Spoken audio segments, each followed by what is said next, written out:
आज हम बात कर रहे हैं सैटेलाइट इंटरनेट के बारे में। जी। हमारे पास एक लेख है सैटेलाइट इंटरनेट, भविष्य की कनेक्टिविटी।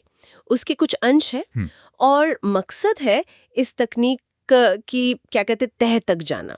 ये कैसे काम करती है, क्यों अहम है और भविष्य में क्या हो सकता है। हाँ। भारत में स्टारलिंक के आने की भी बात चल रही है, तो ये समझना और भी जरूरी हो जाता है। हाँ, ये आजकल काफी चर्चा में है। तो चलिए इसे जरा खोल कर देखते हैं। जरूर। सबसे पहला सवाल तो यही है कि भाई हमें सैटेलाइट इंटरनेट की जरूरत ही क्यों है।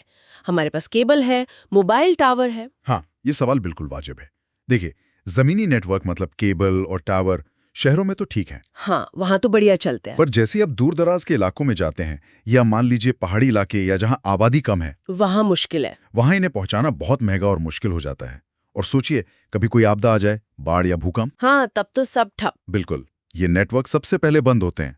यहीं पर सैटेलाइट इंटरनेट वो काम आता है। अच्छा। ये जमीन की मुश्किलों या मौसम की परवाह किए बिना लगभग कहीं भी कनेक्टिविटी दे सकता है। कहीं भी? हाँ। मतलब रेगिस्तान में भी या समुद्र में? हाँ, इसे तेजी से लगाया जा सकता है, चाहे वो आपदा में मदद पहुंचानी हो या फिर चलते फिरते जहाज हों या समुद्र में दूर कोई तेल का कुआं।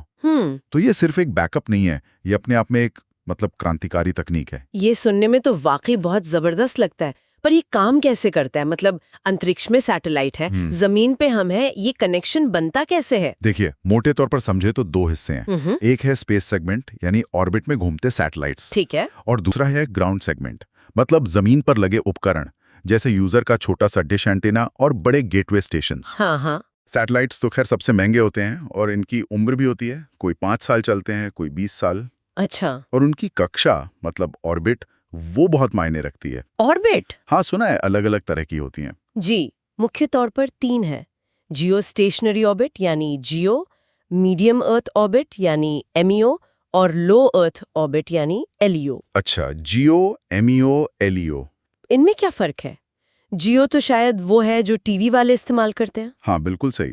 जियो सैटेलाइट्स बहुत ऊंचे होते हैं, करीब 36,000 किलोमीटर ऊपर। 36,000 किलोमीटर? हाँ, और वो धरती के घूमने के साथ साथ घूमते हैं, तो जमीन से देखने पर एक ही जगह टिके हुए लगते हैं। अच्छा, तभी डिश एक ही तरफ पॉइंटेड रहती है। बिल्कुल।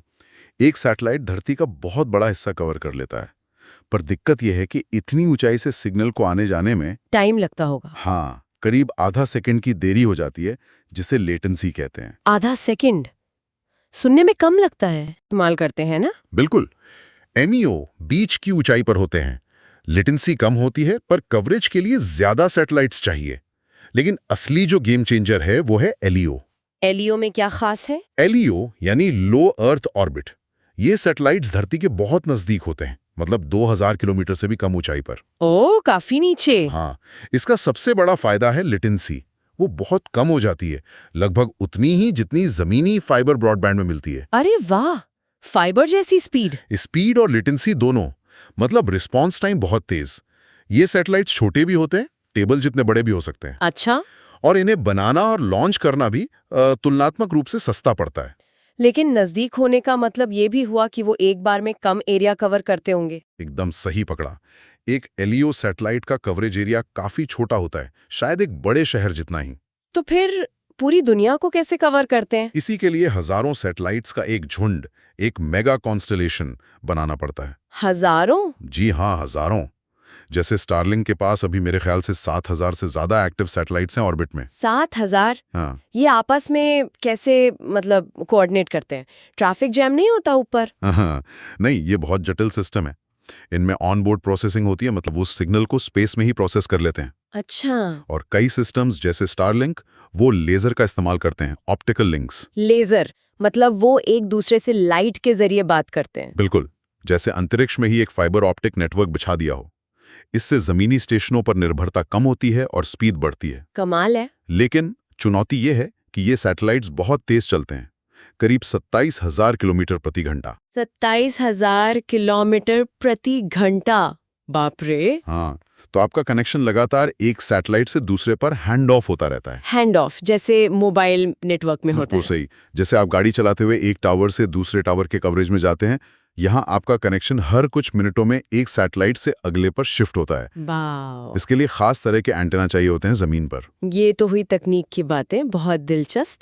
अब ये बताइए कि इसका असर क्या होगा आम लोगों पर, अलग अलग इंडस्ट्रीज पर? देखिए, आम यूजर्स के लिए जो टर्मिनल्स हैं वो छोटे और लगाने में आसान हो गए हैं। हाँ पहले बड़े डिश होते थे। हाँ, अब छोटे हैं। हालांकि अभी भी ये फाइबर ब्रॉडबैंड से महंगे हैं, पर उम्मीद है कि भविष्य में दाम कम होंगे और शायद सीधे स्मार्टफोन पर भी सेवा मिले। सीधे फोन पर? वाह जी, और इसके उपयोग तो अनगिनत हैं।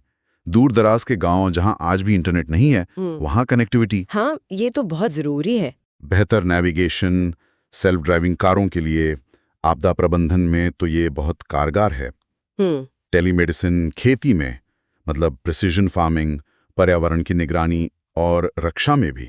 रक्षा में कैसे? जैसे भारतीय सेना सियाचिन जैसे दुर्गम इलाकों में इसका इस्तेमाल कर रही है कम्युनिकेशन के लिए। लेकिन आपने शुरू में कहा था ये दो-धारी तलवार भी हो सकती है। इसके कुछ खतरे या चिंताएं भी हैं? बिल्कुल है। देखिए, ये तकनीक ड्यूल यूज है, नागरिक इस्तेमाल भी है, सैन्य इस्तेमाल भी।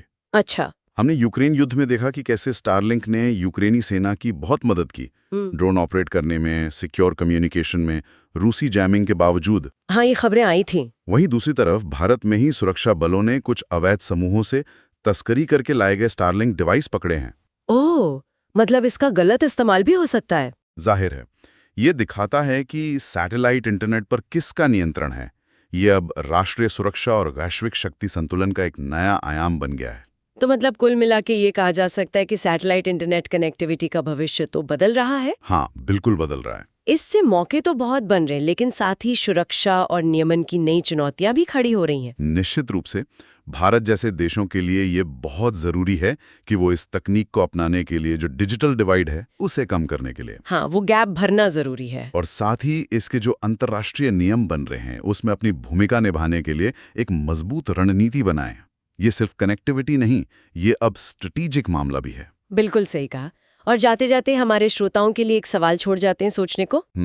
जैसे जैसे हमारा आसमान इन हजारों और शायद लाखों सैटेलाइट से भरता जाएगा, तो दुनिया इस बेहतर कनेक्टिविटी के फायदे और हर चीज पर, हर किसी पर नजर रखे जाने की जो आशंका है, उसके बीच संतुलन कैसे साधेगी? बहुत अहम सवाल है, सोचने वाली बात है।